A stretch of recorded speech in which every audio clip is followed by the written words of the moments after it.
We've had a lot of really devastating ankle injuries in professional sports lately. Last year we had Gordon Hayward's terrible injury at the beginning of the NBA season. This year Karis LeVert suffered that devastating ankle injury. And then more recently in the NFL, unfortunately Allen Hurns had a season-ending ankle injury as well. Welcome back everybody. For those new to the channel, my name is Brian and I'm a doctor who's also a huge sports fan, and it's my goal in these videos to help combine those two interests to take a look at sports injuries and explain them in a way that's easier for you to understand and hopefully learn something from. After the Cowboys playoff game this past weekend, I got a lot of requests to take a look at Allen Hurns' ankle injury, and so without any further ado, today we're going to talk about Allen Hurns' ankle fracture and dislocation, and I'm also going to walk you through some general ideas of what the medical staff on the sideline are going to be doing in that moment to help manage an injury this severe. Now, the footage is out there for people to see this injury, so I don't think there's a reason to hide it, and I do think it's educational to take a look at the mechanisms behind these injuries to explain what's going on.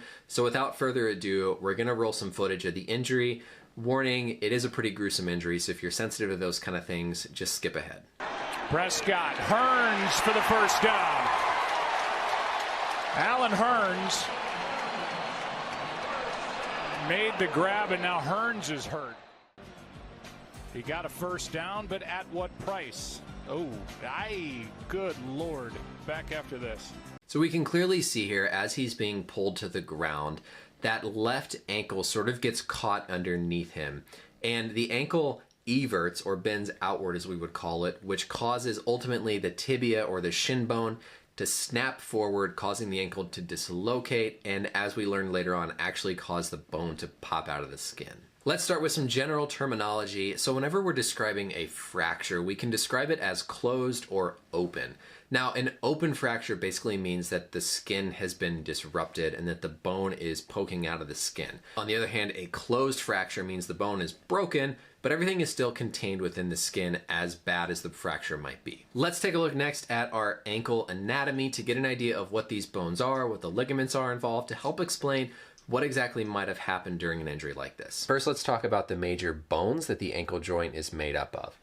So here on the outside of the foot, we have the fibula, and that fibula runs all the way up the leg and inserts up by the knee.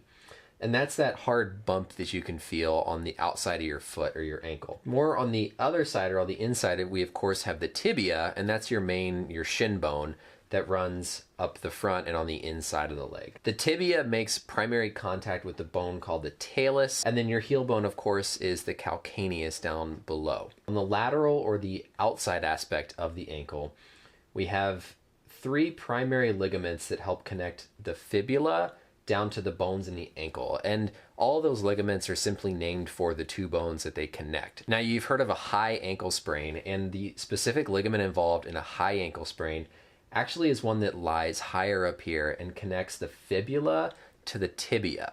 And in particular, it's called the anterior inferior tibiofibular ligament, or the AITFL. And that's the ligament that's involved whenever you hear about a player having a high ankle sprain. Some important movements of the ankle to explain is what we would call dorsiflexion, where the ankle bends up, and then plantar flexion, where the ankle bends down. Inversion is whenever that ankle is pointed inward, and then eversion is whenever the ankle moves outward. So now if we take a look at the ligaments on the inside of the ankle, again, they're basically just the structures that are helping establish that support between the tibia, or the main shin bone, and the bones in the foot and the ankle.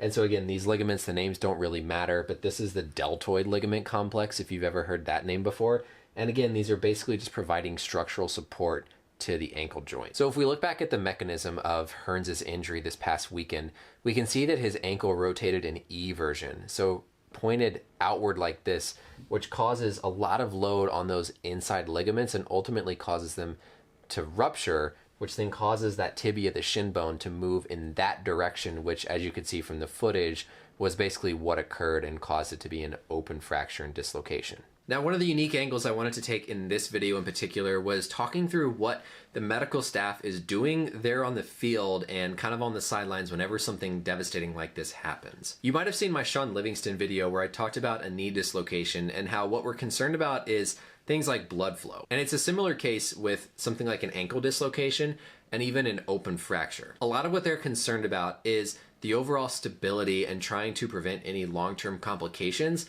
such as tissue death if there is any compromise in the blood flow. Part of what they're going to be trying to do in a fracture and an injury this severe when they get on the field is what we would call reducing the joint and reducing the fracture. So if you can imagine that the bone sticking out of the skin and broken and the joint out of place, you're trying to reset things or realign things as close to normal as possible. And this is going to serve multiple causes. The first is whenever this happens, he is in excruciating pain after that initial shock of the event wears off. So most of the time when something like this occurs, players don't initially feel a pain. There's just this sense of shock.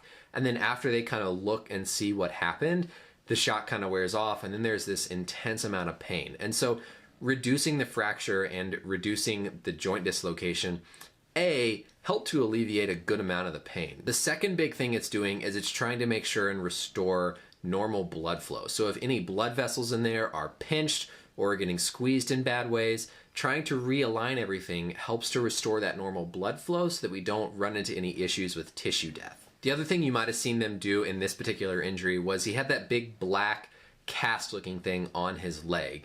And that's basically a splint. So after they're able to reduce the fracture and try to reset the bones and the ankle joint, they put this initially soft splint around the ankle and they basically inflate it or compress it so that it's rigid and keeps that joint in place and keeps that bone in place. Now, you might have heard in the case of Alex Smith, there was concern of infection after his surgery. And similarly, that's going to be a risk in this case because it was an open fracture. So there was, the environment was exposed to things inside the skin. And so you run more risk of infection and that sort of stuff. So that's it for this video, everybody. Thanks for bearing with me as it took some time to get this out after the initial injury occurred.